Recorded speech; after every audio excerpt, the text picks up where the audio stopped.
Hi, thanks so much for stopping by the channel. Thanks for watching today. Hope your day is good. Mine is pretty good, thanks. As you can no doubt see, another beautiful blue sky day in Wales. Haven't got many leaves on the trees yet, but they are coming. So in this video, more about the magic of Merlin. We're going to take a little drive out and see if I can get a decent shot of the Preselles. We'll have a quick look at the garden, but of course there is going to be a 5-card reading coming right up, so stay with us through to the end.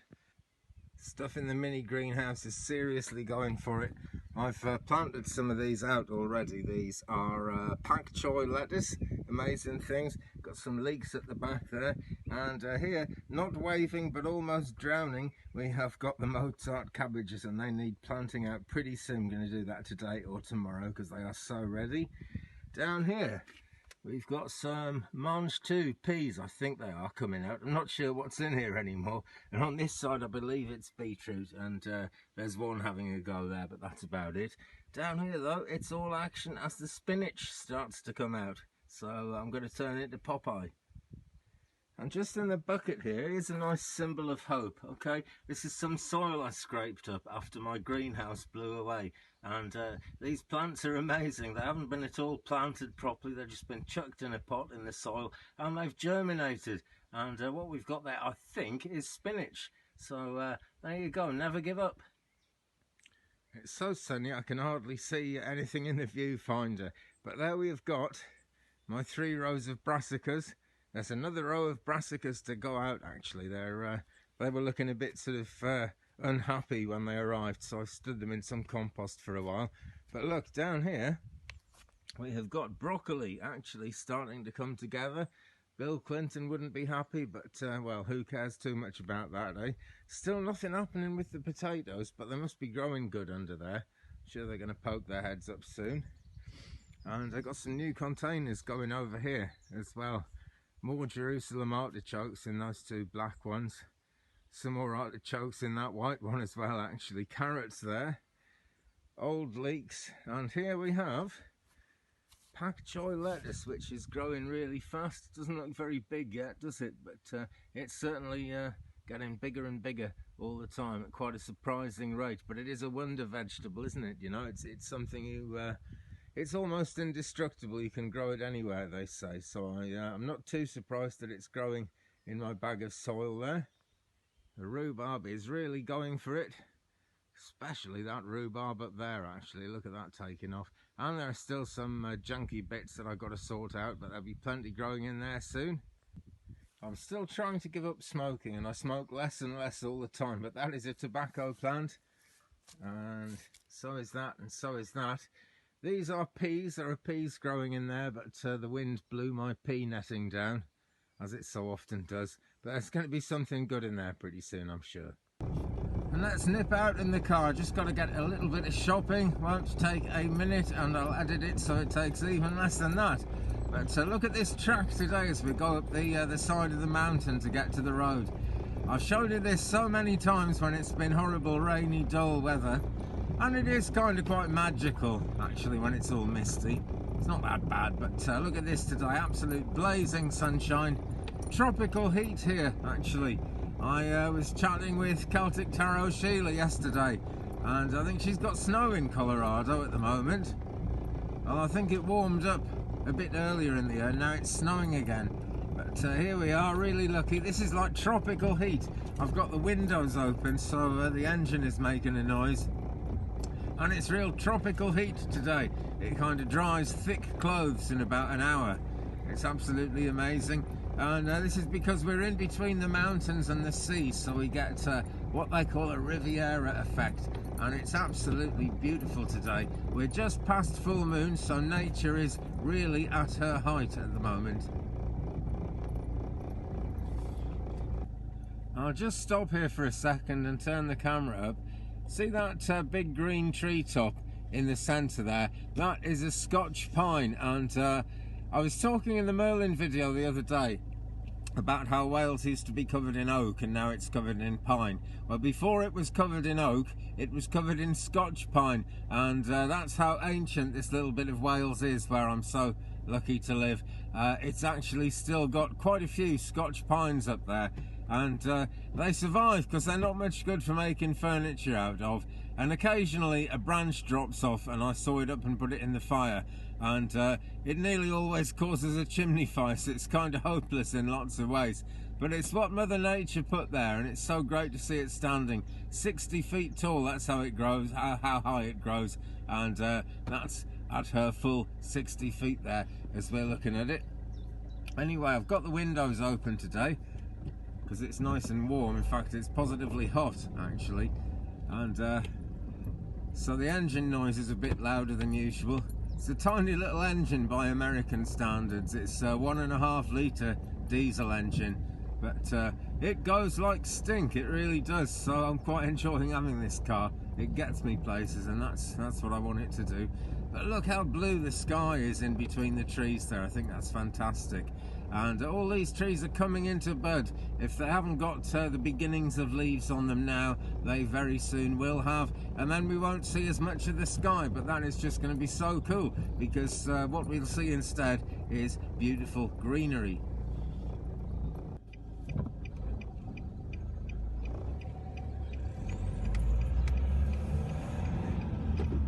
Look how nice this day is today. Well, I was going to stop and show you the Preseli Mountains, but even though it's a beautiful day, it's not 100% clear, and it's got to be super duper clear to be able to see the Preseli Mountains from here. And that's another Merlin thing, you know, because there's a legend about Merlin, and this would be one of his most amazing acts of magic. He is said to have flown these enormous stones across the sea that were cut from the Preseli Mountains, and they're blue stones, and they're in the middle of Stonehenge in Wiltshire in England, which is a very, very ancient site, probably the most ancient Celtic pagan site that we've got in UK actually.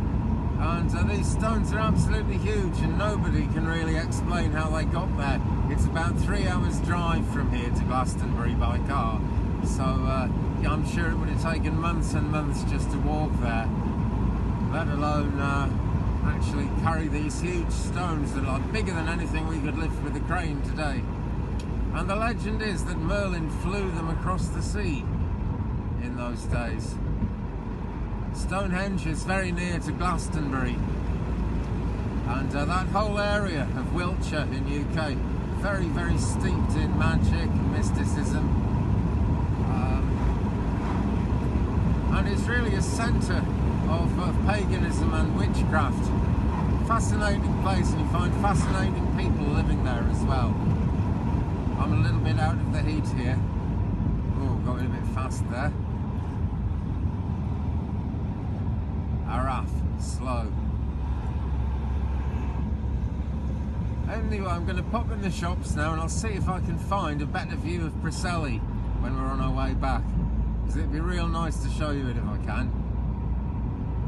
I can see it out of my bedroom window sometimes on a super clear day.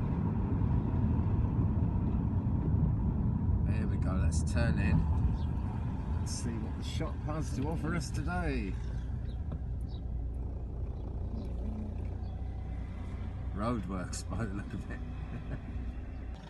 Here we are. This is about the best view I can get of it.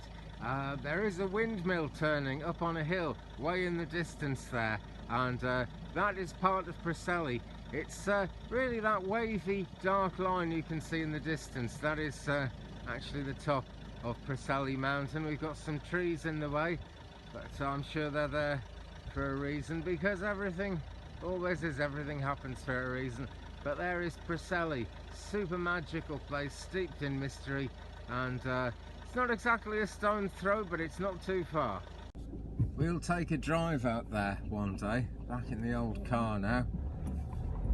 Can't actually see it on the screen there. I'm not too sure that the windmill has been picked up, but you can see the windmills up there turning over, producing electricity.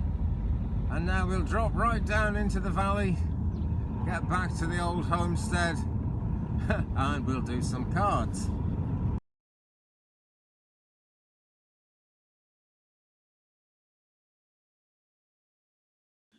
And the sun has gone in, predictably, I suppose. So we will do this one in the car studio, which is kind of outdoors and you can see the trees, but it doesn't take any setting up or anything like that.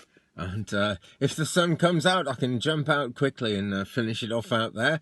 But anyway, here we go with Tarot in Wonderland. We'll do a 5-card spread. You can pick a card if you like, or you can just kind of go with the flow and have all 5 cards. And I would kind of recommend that at the moment. These are magical times, really, because the world is coming to life in the northern hemisphere, and in the southern hemisphere the world is kind of going to bed. But nature is active, that's the thing. And when nature is active, the whole kind of spiritual realms get active as well, because one is connected to the other very, very closely. I can't really explain that. There is no explanation, but we've got this world, you know, this is the world we live in, and this is how it rolls.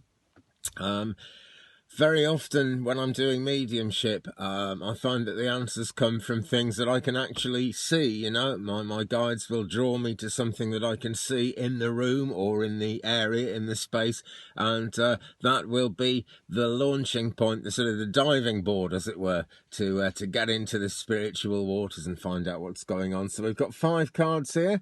Number 1, 2, 3, 4 and 5. Okay, so let's start off with number 1. What else we're going to do? And here it is. It's the right way up. It's number 5 in the major arcana. So it's the Hierophant or the Hierophant. I guess there are different pronunciations wherever you are in the world. And this is Alice consulting her higher self. That's what the grinning Cheshire Cat represents. And those of us who are cat lovers, and as you know, I'm quite a cat lover, we get to find out that actually the cats are very close to our higher self. You know, just having that willingness to keep an animal and look after an animal and be close to that animal is enough to bring the wisdom of nature in. I mean, animals aren't always terribly wise. There are many YouTube videos of animals being extremely unwise, but there's great wisdom in relating to an animal, because even though we can't talk to them with human words and get human answers from them, there's something, you know, there's something unspoken between us and the animals when we're close to them and when we're looking after them. So really very nature focused deck, this one, and this is a great start, because this is really telling you to consult your higher self, and you don't always have to kind of make a deliberate effort to consult your higher self. Very often the information's already there. You just need to not even listen to it because you've already heard it. You just need to go with it, okay? Go with the flow. Only really listening to your heart is where it's truly at in terms of making any kind of progress in this world. And as we start the reading, that's the thing to do, folks. Listen to your heart. Okay, follow your heart wherever you go. Next one. Card number 2 is the 6 of Pentacles. They're actually, I've just had a look, they're all the right way up. We haven't got any inversions here, so this is a nice straightforward reading. 6 of Pentacles, so we are into the suit of Pentacles, which is all about things coming together in a big way, really, because the 5 points of the Pentacle star are earth, air, fire and water elements coming together with the divine over the top, as above, so below. It's almost a figure of 8 expressed as a star, you know, but that's what eternity is like. That's what that's just the, you know, it's the ever-living, ever-existing world of spirit which outlives all of us, and yet we reincarnate. So in another way, it doesn't outlive all of us. We've got the 6 here, basically, and it's a tea party going on with the Mad Hatter and the Mad March Hare. And on our way to this party, Alice gets told, doesn't matter which one of those 2 people you go and see, the Hatter or the Hare, they're both mad anyway, and they're having a mad old time here. Now, the clouds are slanted in the background, and whenever we get diagonal lines like that in the tarot, there's something up, there's something afoot, there's something to look out for. So there's a note of caution here, but at the same time, there is a wonderful feast spread out on the table, and the Pentacles are really all about abundance. That's the overbearing message of the pentacles. It's all something to do with abundance, so it's quite positive. We're moving on from the 5 of Pentacles, which is a less positive expression, so things are most definitely getting better with this card. But however much abundance comes into you, friends, think carefully. Where did it come from? Where is it leading? Sometimes it's a bit better to step off the flow of abundance, as it were, because then more abundance will come in later. You have to kind of judge that for yourself. That's in the nature of it. So what is the heart of the matter? What is the middle card, card number 3? It's the 5 of Swords. We've got the Sword card here, and that actually follows on very well from the 6 of Pentacles, because the swords are the suit of intelligence, using your mind, and really decisions as well. And as we've got the Queen of Swords here, there's a kind of taking charge aspect to this. It's based in the divine feminine rather than the worldly masculine side of things. So again, it goes back not just to the 6 of Pentacles, but it goes back to the Hierophant that we started with. It's actually using that higher self knowledge, you know, which we actually do all have. The higher self is a crazy thing in so many ways, because we don't have access to it in our everyday thinking, generally speaking.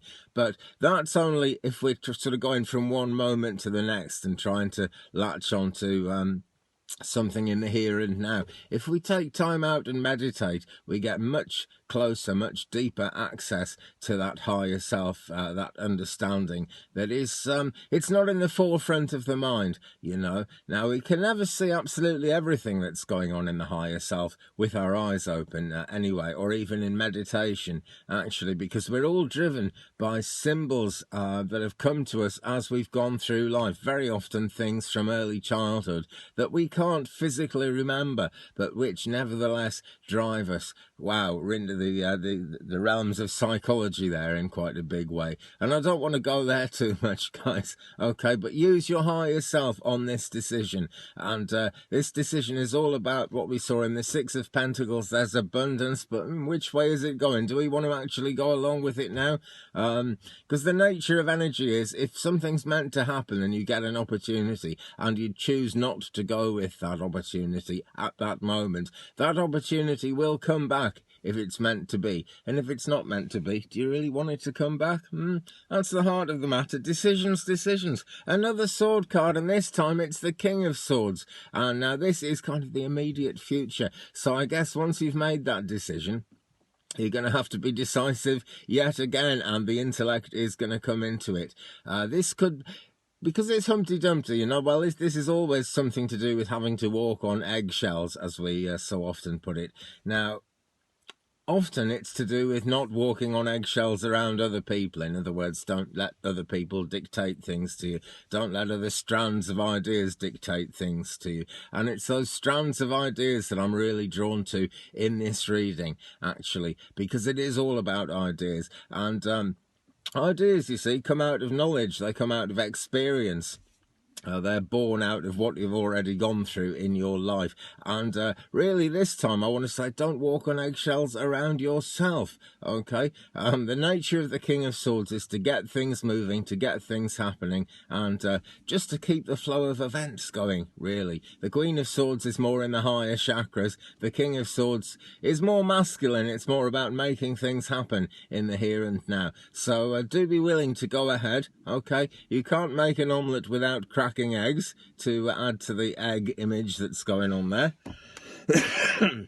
Excuse me. And that brings us to our outcome card, and it's the Wheel of Fortune. Wow, right, so what kind of outcome is that? Well, it isn't an outcome really, but the outcome is in our field of knowledge, just because we know there's always going to be an outcome. Things are always changing, things are always happening, so there's going to be an outcome one day for sure. But as we look at this reading and see this is the outcome card, it's like when you have to make decisions within decisions, you know. You decide you're going to do something and then you have to decide how you're going to do it. So things are happening, most certainly, but there's a mad dance going on, a mad race really. Alice is chasing the white rabbit all around this massive clock, and the clock is ticking, you know.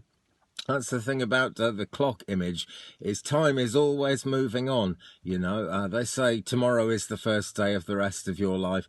Well, you know, today could actually be the first day of the rest of your life if you decide to see it that way, and if that's the way you kind of nudge events to go along. But here, events are carrying you whatever's happening, and the great thing about this clock is the pointers are both hanging down, so maybe the clock isn't actually working. Maybe we don't have to worry too much about that clock. The fact is, everything happens for a reason, and you're on the wheel of fortune here as we look to the outcome for a reason. You know, not everything is known yet. We've got playing cards on this image here. Some of them we can see the faces of, and that means it's game on, and only I think about 3 or 4 of the card pictures in this card are actually showing the back. Now, when a card shows its back in this deck, that means there's kind of nothing you can do about it, and things are happening anyway. Most notably in the 8 of Wands, you can only see the backs of the cards that are flying around, so there's nothing you can change. Well, in this card, there are some things you can change, and there are some things you can't change. So, going forward... going forward and relating this actually to the King of Swords and the idea of having to walk on eggshells and not being able to make an omelette without breaking eggs, that all plays into it, as we're seeing the cards going in 2 different directions in the scene here. So you have to decide which way you actually want to go, and then you have to make the decisions within the decisions, and that really is a bit of a mad race. That always feels crazy, but as long as you keep living it, as long as you keep working at it, you're going to end up with a really positive outcome. And this card says you get out what you put in, I suppose, in so many ways. We always get the opportunity eventually to jump off the wheel of fortune, and that time will be divinely guided somehow. So this is all about going forwards.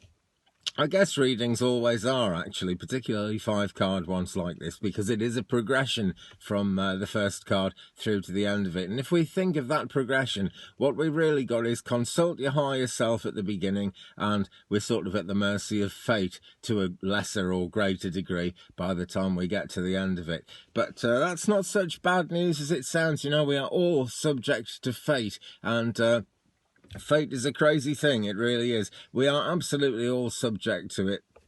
There's no way around it. So, friends, as you're consulting your higher self at this time, and you're thinking about the future and thinking about which way you want to go, do be aware that we're not exactly just random puppets that are being controlled by something else, but to a greater or lesser extent, we're all kind of controlled by at least a bit, by the world that we live in. There are some things that we can't change. There are some things we can never change. There are some things that we can change eventually, but not yet. Take those things into consideration, friend, as you go forward from this point. So there is today's reading. Got to say thank you very much, everyone who's been watching the live readings at the moment. They're Wednesdays and Sundays at 9 p.m. UK time. That's 3 p.m. Central, so 1 p.m. Pacific, 4 p.m. Eastern. Hope you can work your time out from that. There's more and more mediumship coming into those. I'm delighted to find that my spirit guides are getting a bit more involved as we go. And there are going to be more lives sometime in the UK daytime, okay? Because I'm missing a lot of friends here who find it all a little bit too late at night when I'm doing the usual ones on the Wednesdays and the Sundays. So it's an ever-evolving channel. Keep it here. Hit the subscribe button and look out for future videos, of which there are sure to be many. Thanks ever so much for watching, friends. Big thumbs up please if you've enjoyed this one. Do hit the subscribe button, and if you'd like to show the channel some financial love and maybe buy me a coffee, buy the channel a coffee, do visit thecoffee.com/Andy's Readings link, which is down there. Pretty soon it's going to be different words in the link, but both links will work to the same place anyway. So with that, friends, take good care of yourselves, be good to each other, and I'll see you again very soon. Love and light and blessings to you, and of course, peace.